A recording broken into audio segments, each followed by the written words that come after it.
naghain ng diplomatic protest ang Department of Foreign Affairs sa China. Ang ipinoprotesta ang AI-generated video ng isang pahayagan sa China kung saan ang mga Pilipino tila ginawang unggoy. Racist yan, ayon Someone had put together.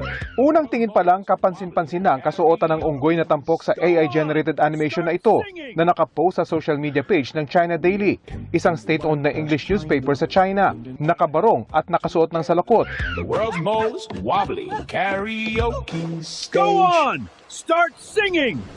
Ang nagdidikta sa unggoy na kumanta, nakasuot ng suit na may nakasulat na USA at Japan. We attempt to bypass China. Pero dahil mali raw ang kinakanta ng unggoy, Stupid monkey! We gave you the other lyrics!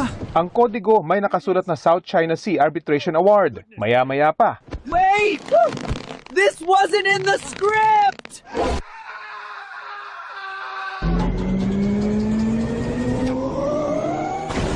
ang unggoy na winater cannon nagpalutang-lutang na lang sa dagat at kinausap ng balyena sa basurang papel na hawak nito. More litter that too. Diplomatic protest ang Department of Foreign Affairs. Direkta ring inireklamo ang issue kay Chinese Ambassador to the Philippines, Jing Quan. Sumunod na rin ang Embahada ng Pilipinas sa Editor-in-Chief ng China Daily para tanggalin ang anilay demeaning, dehumanizing at racist depiction ng mga Pilipino. Ayon naman kay Defense Secretary Gilberto Chodoro, ang pangungutya sa 2016 Arbitral Award at ang anyay glorification ng video sa karahasan laban sa mga Pilipino at mga sundalo nito ay nagpapakita lang ng kawalan ng moralidad at talino ng anyay propaganda machine ng China. Paintindi ko dito ang baba ng tingin ng Chinese government sa atin.